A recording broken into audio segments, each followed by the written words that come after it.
Apakah apa yang terjadi pada rupiah dan pada pasar saham beberapa bulan terakhir ini adalah alarm untuk krisis di Indonesia? Saya sudah bersama Ketua Umum Kamar Dagang dan Industri atau Kadin, Arsyad Rashid.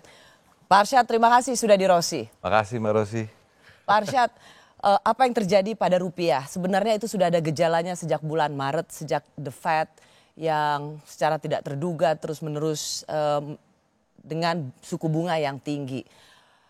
Dan belakangan kita lihat rupiah sampai ke 16.300 sekian. Pengamat mengatakan psikologisnya 16.500. Mengapa rupiah dan pasar saham belakangan ini seperti dihajar oleh pelaku pasar? Kalau dibilang dihajar, Mbak Rosi, saya rasa itu nggak dihajar. Tetapi situasi kondisi memang benar. Atau dihukum? Nggak pernah dihukum. Kalau saya melihatnya lebih terhadap memang Amerika itu memang menjadi drive. Menarik semua uang ke sana. Dan karena apa? Merasa bahwa tadi Fed mengatakan tidak akan menurunkan. Ya, dari kondisi itu dan dia mengatakan akan pelan-pelan. Jadi dengan demikian kalau sebagai seorang traders, dia mengatakan, waduh kalau begitu saya masuk ke Amerika dulu. Kenapa? Merasa bahwa kalau kita bicara memang secara risk dunia ini kita masih rendah dibandingkan lebih tinggi dibanding Amerika. Karena Amerika lebih menarik. Bukan lebih menarik, tapi merasa bahwa tadi everybody love dollars. Jadi merasa comfortable. Itu psychological sebetulnya. Kalau kita ngomong di sana, apakah memang ada emas di belakang itu dan segala macam. Tapi masalahnya dunia menggunakan dolar. Jadi makanya akhir itulah semua fokusnya terhadap dolar. Nah jadi untuk balik ke Indonesia, saya rasa Indonesia itu secara fundamental makroekonominya baik kok. Tapi kalau pengamat mengatakan bahwa ini adalah harus dicermati, sebuah sinyal yang harus diwaspadai. Setuju. Karena ini bisa saja masuk ke dalam satu situasi yang krisis. Betul, itu harus. Kewaspadaan itu harus, apalagi sebagai bisnis. Dalam bisnis itu kita harus selalu waspada, harus agile kita selalu. Nah, kalau kita melihat ke situasi kurs begini, pastinya harus ada kewaspadaan. Nah, kenapa? Kita mesti melihat lagi begini, balik kepada bahwa apa yang terjadi di luar. Secara geopolitik, secara ekonomi di luar pada saat ini memang nggak baik-baik saja. Jadi kalau bicara Indonesia, makroekonomi baik-baik saja. Tapi bicara di dunia sekarang ini, dengan ada geopolitikal, dengan perang di Timur Tengah dan segala macam, at any time, misalnya contoh.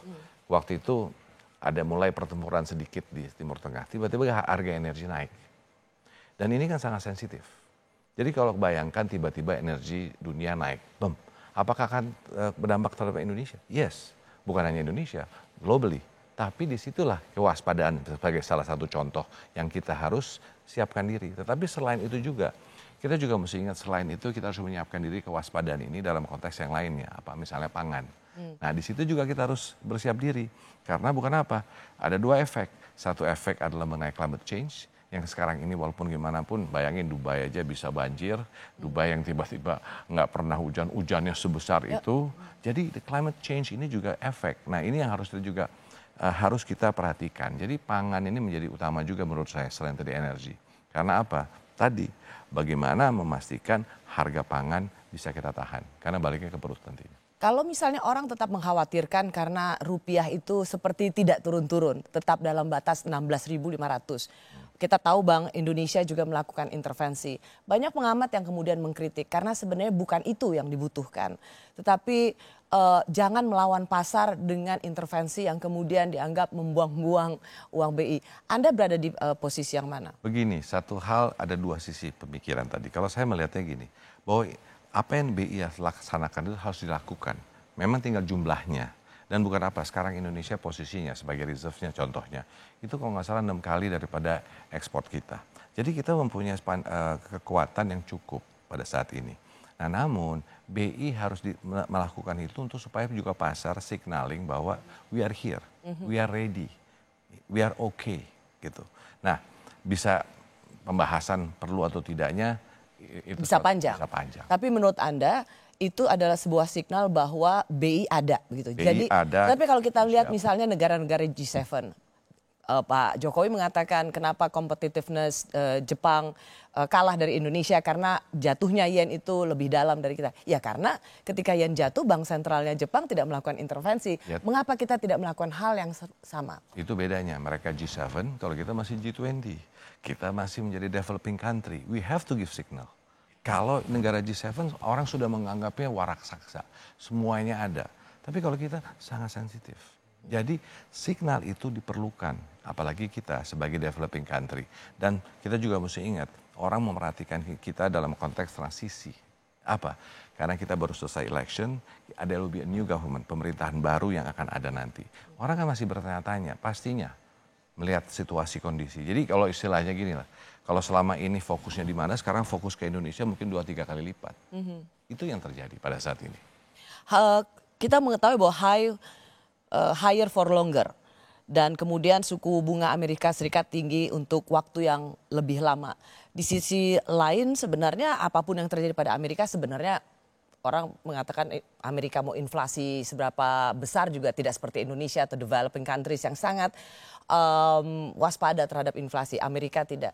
Tapi kan ini apapun soal dolar ya apapun yang terjadi pada Amerika orang ingin pegang dolar. Tapi untuk pengusaha sendiri apa kebijakan seperti apa yang diinginkan oleh pengusaha ketika dolar menjadi sesuatu yang bisa dibilang uncontrollable, keputusan seperti apa atau bauran kebijakan seperti apa yang diharapkan oleh Nah, otoritas? kalau kita bicara itu, kita bicara gini, satu sekarang fokusnya semua memang hanya kepada kurs rupiah. Memang betul, itu penting kita lihat.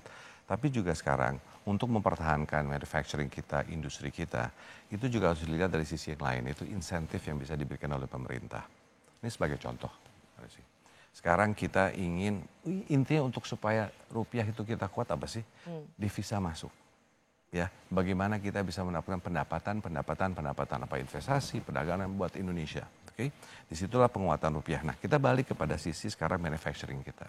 Nah, di sisi ini bagaimana kita bisa mendorong manufacturing ini, yang dimana kebanyakan untuk ekspor yang kita harus fokuskan supaya keluar selain domestic market yang kita lakukan. Nah, di sisi ini sendiri untuk bicara ekspor ini ada hal-hal yang harus dimudahkan. Contoh, barang masuk ke Indonesia. Kalau itu memang untuk re-export dan menjadi bahan nantinya adalah bahan yang memcreate values untuk Indonesia, mesti dimudahkan. Biayanya dinolkan kalau bisa. Ini yang tidak Anda lihat? Saya melihatnya sekarang ini adalah memang karena situasinya berubah sangat cepat. Makanya ini yang sedang kita juga bicarakan dengan pemerintah. Dan saya rasa pemerintah sekarang ini menurut saya sangat responsif dan mau diajak bicara. Oke, karena menarik karena Anda baru saja mengatakan harusnya untuk memperkuat rupiah maka kita harus memperkuat bagaimana devisa itu masuk ke dalam negeri. Pak Jokowi itu happy sekali mengatakan daya saing Indonesia version Institute for Management Development itu Indonesia naik ke 27, mengalahkan Inggris di 28, mengalahkan Jepang bahkan Malaysia. Tapi kemudian justru Ketum Apindo, wakil ketua Anda, mengatakan bahwa pengusaha itu mengeluh biaya logistiknya mahal.